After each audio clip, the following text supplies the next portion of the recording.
My name is Caden Calvert, and I'll be trying to entertain you with some comedy. How's that sound? Alright, to start things off, I'll do a mild joke just to feel you guys out. I met a girl named Epiphany. I asked her how her parents made up the name. They said it just came to them. Okay. Well, just so that I can signal to you that my joke is over and the next one's coming up, I'll just take a sip of water and then you'll know to laugh. How does that sound? Yeah? Okay.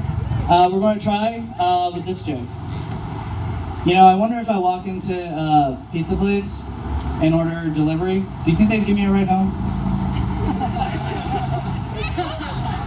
There we go. So, whenever I'm at the cash register at like any store and the cashier asks me to donate to the cause of the week, I like to ask them, is it for or against? Just to see their reaction.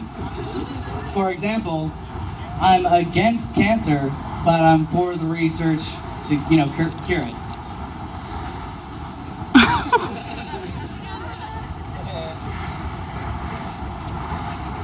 When I don't press shift, it kind of alts my typeface's appearance.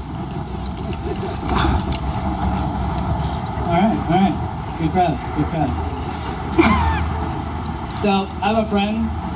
Him and I wish that we had the ability to Command Z, the shortcut, in real life, so that we can undo the mistakes that would embarrass us or make us look stupid right away, and act as if nothing really happened. For example, hey beautiful, man, you look radiant tonight. When are you expecting? Command Z. Hey, I haven't seen you in a while. Can I have a hug? See? Yeah, I have my entire set written on my hand, just so you know. I was talking to a hairdresser about her previous conversation that she had with the client about hair dyes, and she said in the end she's just splitting hairs, and I asked her if the pun was intended. Being in advertising, puns are kind of like the bread and butter for my industry. So, I actually have a list of taglines for bad ads that are out there. Some I actually made up, most I have not. So, you'll be the judge of that, and you'll know my pain. Let's get this started.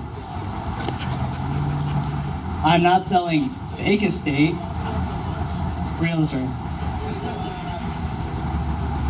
I'm so baked, man. A baker. If it doesn't get all over the place, it doesn't belong in your face. An actual ad by Carl's Jr. Does anyone remember us? Well, we're still here. MySpace.com.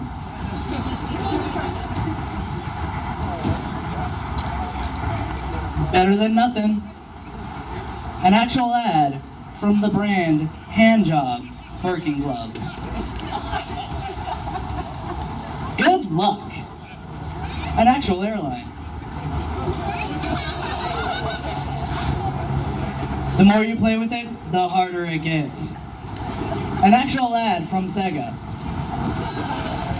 When I was typing this up, I typed in Sega and my phone autocorrected to swag. Isn't that a bad, sign for our life right now? Swag, YOLO, ugh. Back to the jokes. I shoot people and pets. Photography. These animals are just dying for you to eat them. A slaughterhouse. It's an actual ad. Building better kids, one punch at a time. An actual martial arts studio. When nature calls, are you going to be the one to answer? Porta potty delivery. We do our business in your mouth. Dentistry. Our days start when yours ends. A mortuary. Sitting on Faces since 2001. An actual sunglass sales establishment. You get what you pay for. Free haircut or tattooing. And finally, what happens here stays here. Las Vegas, of course. Now, I have a brother who thought that Eastern was where the strip was. Needless to say, I was a little disappointed since we lived here since 2001. And it's not really all that surprising considering the drivers in this area. I mean, they're just terrible, crappy, and I understand why he hasn't gotten his license yet. I mean, he's an adult, but he doesn't have his license. Speaking of crappy drivers, isn't it weird how whenever you turn on your turn signal, there's always somebody riding your blind spot just so that you can't change lanes? I don't know what it is. It's like whenever I turn on the light, it's like they see my plan and they want to thwart me at every move.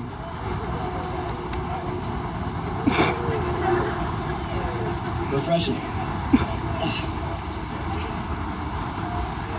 But I'm not saying all the drivers here are bad or the bad drivers are a terrible thing. In fact, they're the reason why I was able to drive from when I learned at 14 to when I finally got my license at 17. I drove it legally, folks, and this was awesome.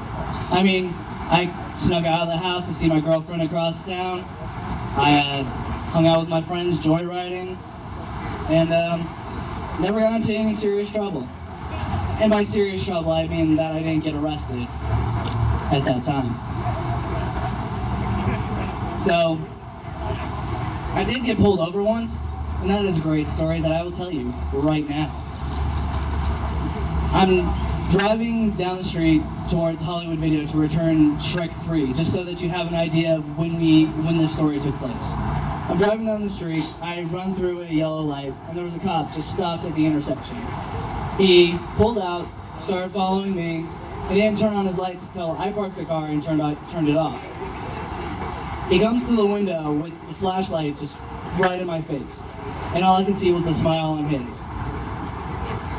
I roll down my window, and he turns off his light. I saw a spot, and all I was thinking was how much trouble I am. I don't have my license, so I'm going to jail.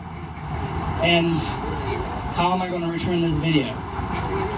Also, why was this guy smiling at me? As it turns out, it was my scout leader, and he recognized the car that I was driving, saw that the brake light was out, and decided to just, mess with my head a little bit.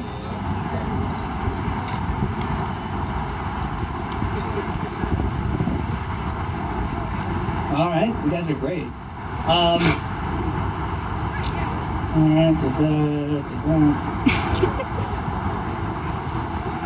I guess the moral of that story is I had confidence at that time, because whenever I would go driving with my friends, they would always get sketched out way more than I did whenever they smelled bacon, the cops. And I would tell them, act natural, don't worry, we'll get through this. And I had a lot of confidence at that time for, a 16-year-old without a license. But confidence is key when you're dealing with stuff like this. Whatever situation you find yourself in, if you approach it with confidence, you'll turn out for the better in most situations.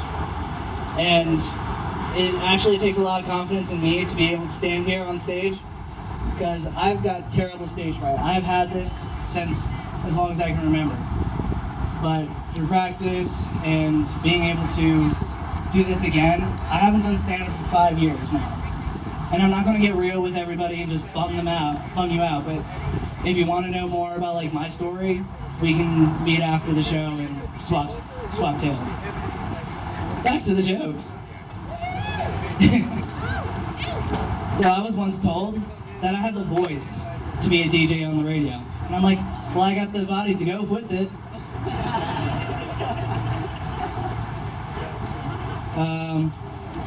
If you're not willing to risk your relationship over a game of Monopoly, you probably aren't going to last much longer. And you know, I'd like it to actually write a biography about myself, but from the words of other people, from what they say about me. And it'll be Caden Calvert from other people, or something like that. I don't know. I haven't really thought this through. But you guys have been a great audience. Give it up for the people that have gone before me, and give it up for the people that are going now. I have no idea who's set to go, but all righty, thank you very much, Madman Caden.